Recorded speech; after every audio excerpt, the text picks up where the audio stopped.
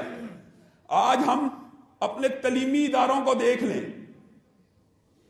تعلیم آپ اور میں اپنے گریبانوں میں جھانکیں، اللہ کی قسم ندامت کی بات ہے، دکھ اور افسوس کی بات ہے، ہم اپنے بچوں کو کیوں پڑھاتے ہیں؟ پڑھ جائے گا 4 ٹکے کما لے گا، پڑھ جائے گا اچھی ڈگری حاصل کرے گا، پیسے کما لے گا، پڑھ جائے گا روزگار لگ جائے گا، پڑھ جائے گا کوئی 2 ٹکے گھر میں لے کے آئے گا، روٹی لے کے آئے گا۔ بچپن سے لے کر جوانی تک بچے کے ذہن میں یہ ٹارگٹ فیڈ کر دیا جاتا ہے کمپیوٹر کی طرح، پڑھو گے تو پیسہ آئے گا، پڑھو گے تو پیسہ آئے گا، پڑھو گے تو پیسہ آئے گا۔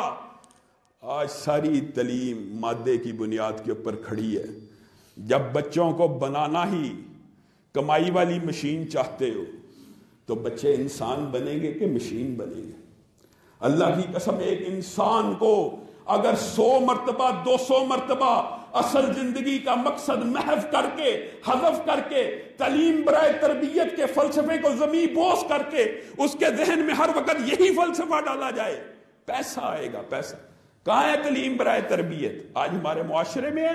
کہنے والا اور سب سننے والے اپنے گریبانوں میں جھانکیں، خود ہم جب پڑھا کرتے تھے کہیں نہ کہیں، چاہے 100% نہیں تو دماغ کے لاشعور میں یہ بات تھی، پڑھیں گے تو ہی معاشرے کے اندر پیسہ کمانے کے قابل ہوں۔ کہیں نہ کہیں موجود ہوتی ہے بات، معاشرے میں سروائیو کرنا، ایگزسٹ کرنا یہ بری بات نہیں ہے، لیکن تعلیم برائے تربیت کا نظام ڈھیر ہو چکا ہے۔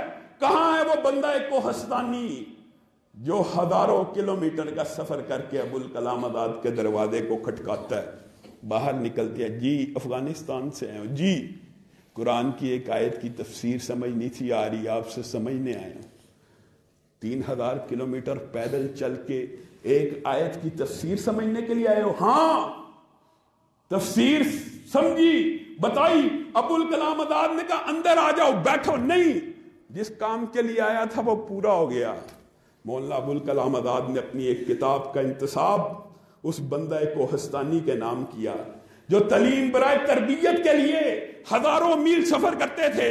ہمارے اکابرین اور ہمارے اسلاف، امام بخاری، امام مسلم، امام شافعی، اللہ کی قسم دین کی بنیاد قائم ہی نہیں تھی ہو سکتی اگر تعلیم برائے تربیت کے اوپر یہ لوگ چلتے نا۔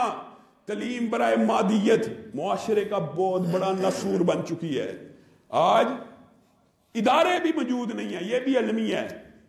اللہ رب العزت توفیق دے، ہم یہاں پر انشاءاللہ اللہ کی توفیق سے ایسے ادارے کو قائم کریں گے جہاں تعلیم برائے تربیت ہوگی۔ آپ کے بچے یہاں پہ انسان آئیں گے، اچھے انسان بن کر نکلیں گے، کمائی کی مشین نہ بھی بنے، معاشرے کو ان سے فائدہ ہوگا۔ یہ کیسی عجیب و غریب بات ہے۔ آج آپ دیکھیے کس سکول میں بچہ جمع کرائیں جی، سکول کا ماحول کیا ہے، اس کے اوپر غور و فکر کرنے کی ضرورت ہے۔ خیر یہ ایک لمبا الگ موضوع ہے۔ حضرت انس کو بلایا حضرت ابو بکر نے، انس حالت خراب ہے، میرے کمرے کا جائزہ لے لو۔ جس وقت خلافت کی باغ دوڑ سنبھالی تھی ایک جملہ کہا تھا کہ میں تجارت کیا کرتا ہوں، اب خلافت کے کام کیا کروں گا تو بیت المال میں سے اتنا خرچ لوں گا جتنا میرے گھر کو چلانے کے لیے کافی ہو جائے۔ انس گواہ رہنا، میرے کمرے میں، میرے ترکے میں وہ ابو بکر جو کروڑوں پتی تھا، جس نے کئی مرتبہ اپنی پوری جائیداد اسلام کے نام پہ لگا دی، آج دنیا سے جا رہا ہے۔ انس کو کہہ رہا ہے میرا ترکے کا حساب کر لے، میرا ترکہ دیکھ لے، میں نے خلافت میں کتنا پیسہ لیا ہے، میں نے خلافت میں کیسی زندگی گزاری ہے۔ حضرت انس کی آنکھوں میں آنسو آ جاتے ہیں، کمرے کا جائزہ لیتے ہیں، ایک خادم، ایک پیالہ، ایک ڈول دودھ کا، پورے ابو بکر کا، کروڑوں پتی ابو بکر کا کل ترکہ جو بیت المال سے لیا ہوا، یہ 3 چیزیں ہیں۔ حضرت ابو بکر کہتے ہیں میرے سے خوش ہو، حضرت انس کہتے ہیں آپ سے مسلمانوں کا ہر فرد خوش ہے۔ انس مال غنیمت آتا تھا، ابو بکر بھی زیادہ لے سکتا تھا، حق تھا، اپنے حرص سے کچھ اوپر لیتا، امیر تھا، تاجر تھا، اچھی گزر بسر تھی، لیکن جس دن سے بیت المال سے لینا شروع کیا صرف یہی خواہش رکھی کہ ابو بکر کا پیٹ چند لقموں سے بھر جائے، اضافی بھی نہ کھائے۔ یہ باقی جو 3 چیزیں پڑی ہیں، یہ حضرت ابو بکر کا کیسا عمدہ اور زبردست فیصلہ تھا۔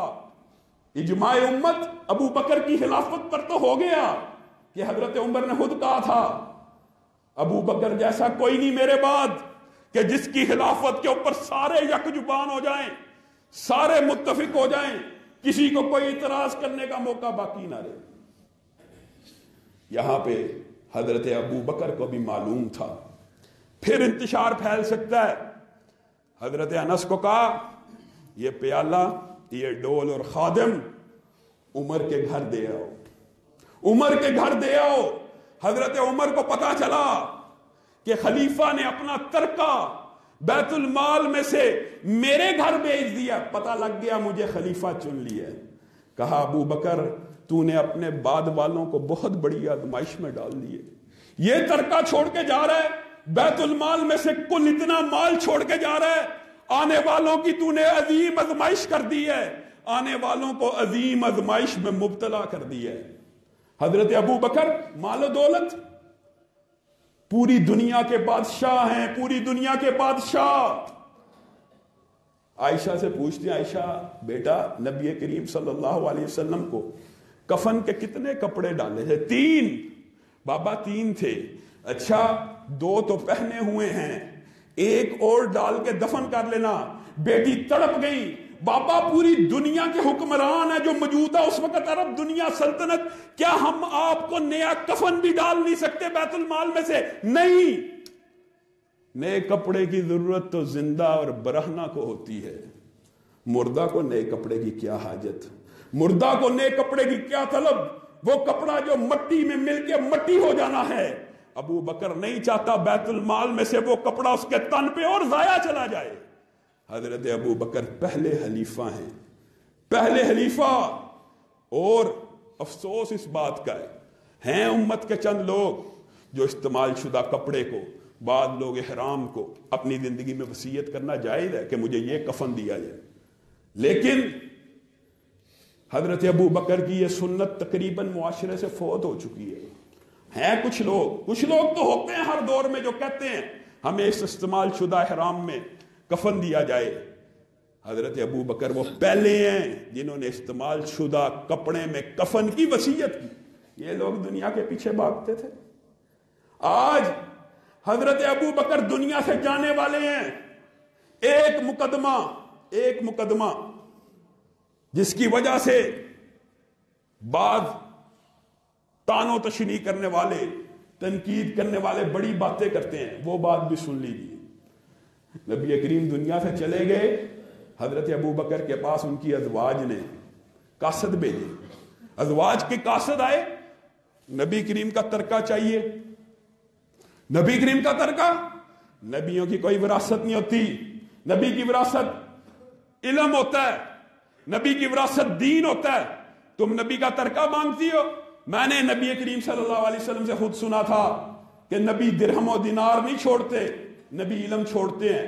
ہاں، جو نبی کریم کے ساتھ حصہ مختص ہے اس میں سے تمہارا خرچہ چلا کرے گا، بیت المال میں سے پیسے جایا کریں گے، لیکن اگر وراثت کا تقاضا کرو گی نہیں ملے گا۔ اس بات کو بگاڑ کر بعض لوگوں نے بڑی زبان درازی کی۔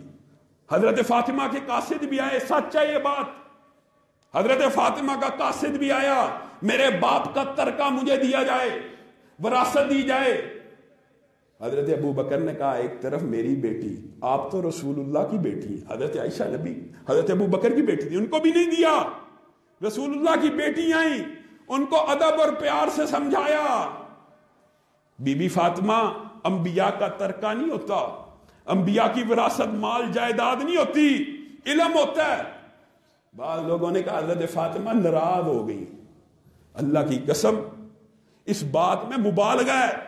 عارضی طور پر انہوں نے کچھ جملے کے حضرت ابو بکر کو، لیکن شیخ الاسلام ابن تیمیہ نے لکھا حضرت فاطمہ کو اس قول کا پتہ نہیں تھا، نبی کریم کی اس بات کا، اس حدیث کا اندازہ نہیں تھا، لیکن جب ان کو یہ حدیث مل گئی تو فاطمہ نبی کی بیٹی ہوتے ہوئے نبی کی حدیث کے خلاف کھڑی ہو سکتی تھی۔ یہ یار لوگوں نے جھوٹے فلسفے بنائے ہوئے ہیں کہ حضرت ابو بکر نے ترکہ نہیں تھا دیا، حضرت فاطمہ خلاف ہو گئی، ساری زندگی ناراض ہوئی اور اندھیرے میں دفن کر دیا گیا، حضرت علی نے جنازہ پڑھایا۔ یاد رکھیے اس کے اندر بھی مبالغہ ہے، دونوں روایات موجود ہیں۔ غسل حضرت اسما دے رہی ہیں، یہ کیسے ہو سکتا ہے کہ حضرت ابو بکر کو خبر نہ ملی ہو؟ اور یہ روایت بھی موجود ہے کہ حضرت علی جنازے کے وقت حضرت ابو بکر کو کہتے ہیں، حضرت ابو بکر نے کہا آپ جنازہ پڑھائیے، نہیں، یہ مت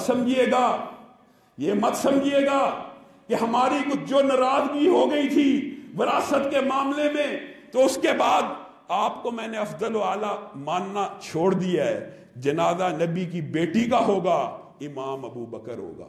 یہ روایت بھی موجود ہے۔ امامت حضرت ابو بکر نے کی۔ حضرت علی کا جو ایک گلا سکہ روایات سے ملتا ہے وہ صرف یہ ہے۔ کیا تم خلافت اپنا حق سمجھتے ہو؟ ابو بکر نے کہا علی کو نہیں، خلافت کو اپنا حق نہیں سمجھتے، لیکن یہ تھا کہ ہماری خواہش تھی کہ آپ ہم سے آل رسول سے مشورہ کر لیتے۔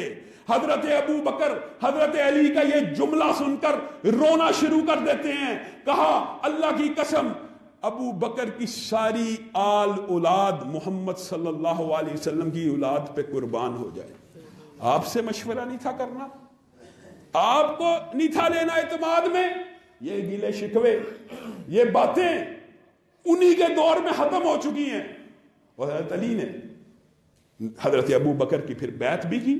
اور بعض جو لوگ دوست یہ بات سمجھتے ہیں کہ وراثت کا جھگڑا تھا، بالفرض 1% اول تو جھوٹ ساری مبالغہ، 1% یہ بات مان لی جائے کہ جھگڑا تھا اور حضرت ابو بکر نے نہیں دیا، نہ نبی کی بیویوں کو دیا نہ بیٹی کو، تو اس کے بعد حضرت عمر خلیفہ بنے، انہوں نے کیوں نہیں دیا جی؟ وہ بھی چلو مان لیا جی، متعصب ہوں گے، نعوذ باللہ۔ حضرت عثمان کی خلافت آئی، انہوں نے کیوں نہیں دیا؟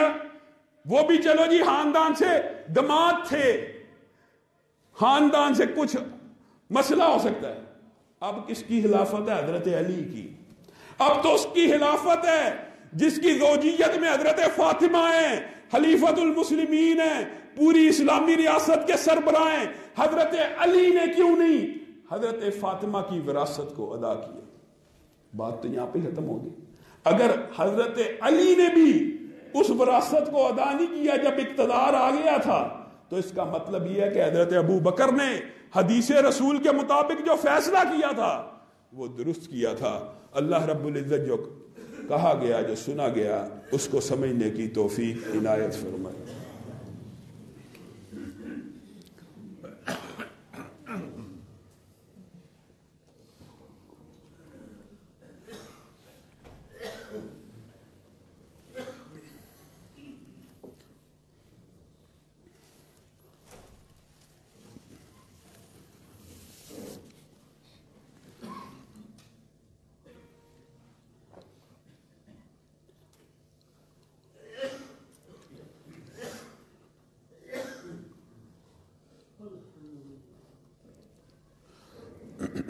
ان الحمد لله نحمده ونستعينه ونستغفره ونؤمن به ونتوكل عليه ونعوذ بالله من شرور أنفسنا ومن سيئات أعمالنا من يهده الله فلا مضل له ومن يضلله فلا هادي له وأشهد أن لا إله إلا الله وأشهد أن محمدا عبده ورسوله أما بعد فإن خير الحديث كتاب الله وخير الهدي هدي محمد صلى الله عليه وسلم وشر الأمور محدثاتها وكل محدثة بدعة وكل بدعة ضلالة وكل ضلالة في النار. معزز سامعین گرامی قدر، حضرت ابو بکر کی سیرت کے حوالے سے آج اپنی گزارشات کو مکمل کیا ہے اور واقعہ افق اور اس کے ارد گرد کے واقعات کو انشاءاللہ جب موقع ملا بیان کیا جائے گا. حضرت ابو بکر کی زندگی میں نبی کریم صلی اللہ علیہ وسلم کا دنیا سے چلا جانا اور اس وقت حضرت ابو بکر کا عظیم کردار اور پھر 63 برس ہی کی عمر میں نبی کریم صلی اللہ علیہ وسلم جتنی عمر کے اندر حضرت ابو بکر کا دنیا سے چلا جانا، لوگوں یہ باتیں بہت عبرت کی ہیں. کائنات کی سب سے افضل ہستی اجماع امت ہے نبی کریم صلی اللہ علیہ وسلم کی ہے. نبی کریم صلی اللہ علیہ وسلم نے کتنی عمر پائی؟ 62 اور 63 برس کے درمیان. بعض لوگوں کے مختلف اقوال ہیں.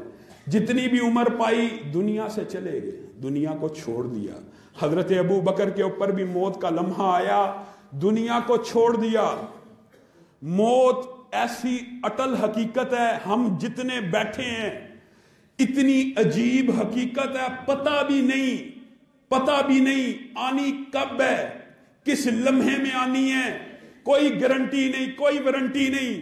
کتنا مشہور عمر بن عبدالعزیز کا واقعہ ہے. قاصد خزانچی کو خط لکھتے ہیں، 1 ماہ کی تنخواہ ایڈوانس دے دے، جواب دیتا ہے، انہی کا ٹرینڈ یافتہ تھا، لکھ کے دے دیجئے 1 ماہ زندہ رہیں گے. نہیں، یہ تو میں لکھ نہیں سکتا، یہ تو میں گارنٹی نہیں دے سکتا. آپ کی اور میری زندگی کی کیا گارنٹی ہے؟ کیا وجہ ہے؟ ہم کیوں سوچتے ہیں کہ ایک وقت آئے گا توبہ کر لیں گے؟ کیا پتہ ہے ابھی باہر نکلیں موت آ جائے. کیا اللہ سے لکھ کے ہم لے کے آئے ہیں کہ ہمیں اللہ تعالیٰ مہلت دے گا؟ ایک عظیم الشان مبلغ ہیں اہل حدیثوں کے، اہل توحید کے، مولانا حنیف ربانی. اللہ کی قسم کل ان کا جوان سال بیٹا ایکسیڈنٹ سے گھر سے نکلا صحیح سلامت، بس پیچھے سے آ کر لگی، فوت ہو گیا، شہید ہو گیا ہے. درس دینے کے لیے جا رہا تھا، 20-22 برس عمر. 2 دسمبر کو، یہ 2 دسمبر جو آ رہی ہے، اس دن اس کی شادی طے تھی. انسان اپنی پلاننگ کرتا ہے، اللہ رب العزت اپنی پلاننگ کرتا ہے. قل ان الموت الذی تفرون منہ فانہ ملاقیکم. کون ہے جو بھاگے موت سے، بھاگ کر دکھائے.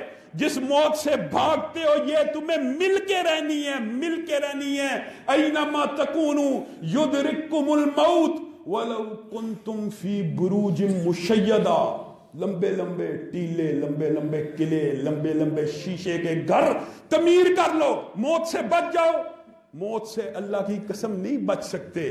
لوگوں، نیک لوگ بھی دنیا میں نہیں رہے، لیکن موت ایک نعمت بھی ہے.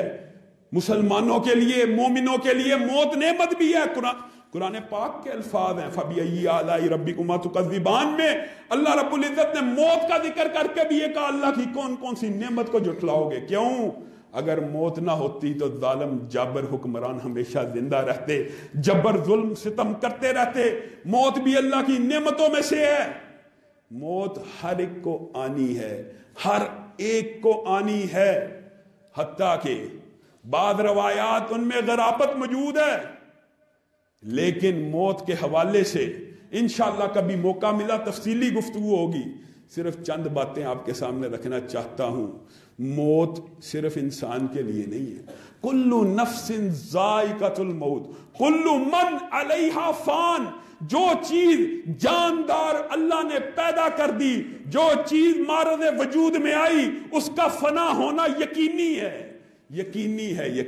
حتیٰ کہ آسمان کے جو فرشتے اللہ رب العزت نے اتنے بڑے بنائے ہوئے ہیں کہ جب آسمان پہ سجدہ کرتے ہیں آسمان کی چولیں ہلنا شروع ہو جاتی ہیں. ان فرشتوں کو بھی اللہ موت دے دے گا. ان فرشتوں کو بھی، جبریل، میکائیل، اسرافیل، اسرائیل، لمبے واقعات ہیں، کبھی موقع ملا آپ کے سامنے رکھوں گا. سب کو موت آ جائے گی، سب کو موت آ جائے گی. اللہ رب العزت اس دن پکاریں گے لمن الملک اليوم، لمن الملک اليوم. آج بادشاہی کس کی ہے؟ آج کہاں ہے زندہ؟ آج کہاں ہے متکبر؟ آج کہاں ہے بادشاہ؟ آج کہاں ہے جابر؟ آج کہاں ہے قاہر؟ آج تو مجھے اکیلے کی بادشاہی ہے. هل اتى على الانسان حين من الدهر لم يكن شيئا مذکورا. ایک وقت ایسا تھا آپ اور میں کوئی شے ہی نہیں تھے، عدم سے اللہ نے وجود بخشا.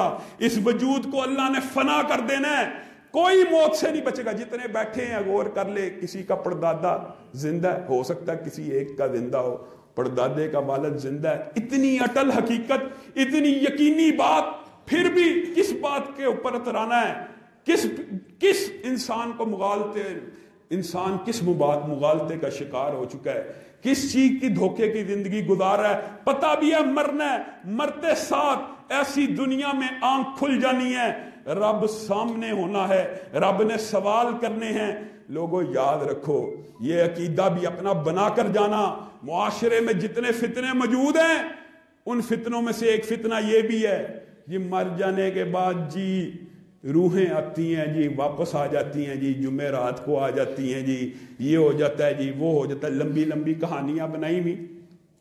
نبی کریم صلی اللہ علیہ وسلم نے فرمایا ایک مرتبہ کوئی بندہ جنت میں داخل ہو جائے، اس کو دنیا بھر کے خزانے دے دیے جائے، جنت سے نکل، نہیں میں نہیں نکلوں گا. میں کیوں نکلوں؟ بڑی مشکل سے پہنچا ہوں، واپس دنیا میں نہیں جاؤں گا. ہاں صرف ایک بندہ ہوگا جو اللہ سے خود گزارش کرتا ہوگا، عرش کے نیچے قندیل میں لٹکا ہوگا، اللہ واپس بھیج، تیری راہ میں کٹوں. جو لذت، جو سرور، جو لمحات، جو اکرام، جو انعام، جس طرح کا استقبال تو نے موت کے وقت کیا، اس لذت کو دوبارہ حاصل کرنا چاہتا ہوں. اگر شہید کی روح کو، شہید کی اس درخواست کو اللہ کلام حمید میں بیان کرے کہ وہ کہتا رہتا ہے یا لیت قومی یعلمون، اللہ ایک دفعہ بھیج دے میں اپنی قوم کو بتلاؤں تو کتنا کریم رب ہے. اللہ شہید کو نہیں بھیجتا، جس کو اللہ کہتا ہے زندہ ہے اس کو مردہ نہ کہو. اللہ اس کو دنیا میں واپس نہیں بھیجتا. تم کہتے ہو عام بندوں کی روحیں جنت میں جانے کے بعد واپس آ جائیں گی. کیسے آ جائیں گی؟ یہ کہاں سے آیا فلسفہ؟ یہ گندا، یہ نکما فلسفہ، یہ انسان کو انسان کا غلام بنانے والا فلسفہ. اگر نبی کریم صلی اللہ علیہ وسلم جانے کے بعد دنیا میں آتے، سب سے پہلی ملاقات ہوتی تو کس سے ہوتی؟ حضرت ابو بکر سے ہوتی تو عمر سے ہوتی تو عثمان سے ہوتی، علی سے ہوتی، اپنے صحابہ سے ہوتی، تابعین سے ہوتی، تبع تابعین سے ہوتی، محدثین سے ہوتی. یہ کون سا فلسفہ گڑا ہوا ہے؟ 600 سال بعد ایک بندہ اٹھا، جی میں نے حالت بیداری میں نبی کریم صلی اللہ علیہ وسلم کا دیدار کیا. نعوذ باللہ، تمہاری عقل پہ پردہ پڑ گیا.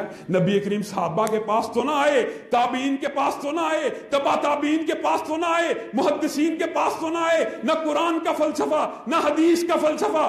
دنیا سے چلے جانے کے بعد دنیا اور اس آخرت کی زندگی میں ایک آڑ ہے، ایک برزخ ہے. اس زندگی کا ہمیں شعور نہیں ہے. اس زندگی میں واپس کوئی نہیں آ سکتا. دلیل کیا پیش کرتے ہیں جی؟ وہ انبیاء نہیں تھے آئے بیت المقدس میں. ہاں یہ عقیدہ بھی یاد رکھ لیجئے، معجزے کے باب اور ہوتے ہیں.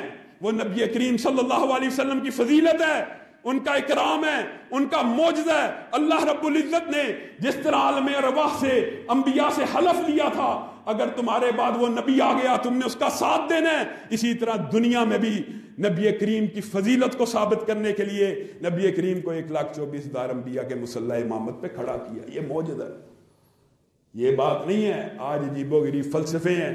انشاءاللہ آج یہاں پر مسجد کے اندر ہی قاری حنیف ربانی صاحب کے بیٹے کی غائبانہ نماز جنازہ ہوگی. سب ساتھی شرکت کریں، اس کے لیے دعائے مغفرت کریں. ایک ساتھی نے اپنی والدہ کے بارے میں کہا ہے، اور ساتھیوں نے بھی دعا کے لیے کہا ہے. اللہ رب العزت ہم سب کے گناہوں کو معاف فرما. اے اللہ ہم سب کے گناہوں کو معاف فرما. اے اللہ ہماری خطاؤں سے درگزر فرما. اے اللہ خاتمہ بالخیر فرما. اے اللہ قبر کے اندھیروں کو دور فرما، اے اللہ موت کی گھڑیوں کو آسان فرما، اے اللہ قبر آسان فرما، اے اللہ حشر آسان فرما، اے اللہ حشر کے دن لاکھوں اربوں لوگوں کے سامنے ذلت و رسوائی سے محفوظ فرما، یا اللہ اس دن کی وحشت سے محفوظ فرما، یا اللہ اس دن عرش کا سایہ نصیب فرما، یا اللہ ہم سب کو جنت الفردوس میں جگہ عطا فرما، یا اللہ جن کے والدین بیمار ہیں ان کو شفائے کاملہ عاجلہ نصیب فرما، یا اللہ جن کے والدین بیمار ہیں ان کو شفائے کاملہ عاجلہ نصیب فرما، یا اللہ خود میری طبیعت اور جتنے ساتھی بھی بیمار ہیں ان کو شفائے کاملہ عاجلہ نصیب فرما، یا اللہ جو فوت ہو چکے ہیں ان کے درجات کو بلند فرما، یا اللہ ربانی صاحب کو صبر جمیل عطا فرما، یا اللہ ان کے بیٹے کے ساتھ اکرام والا معاملہ فرما، یا اللہ ان کے بیٹے کا اچھا استقبال فرما، یا اللہ ان کے بیٹے کو قبر میں نم کا نومت العروس کی بشارت نصیب فرما، یا اللہ اچھی قبر نصیب فرما، یا اللہ ہم سب کو اچھی قبر نصیب فرما۔ سبحان ربک رب العزت عما یصفون وسلام علی المرسلین والحمد للہ رب العالمین۔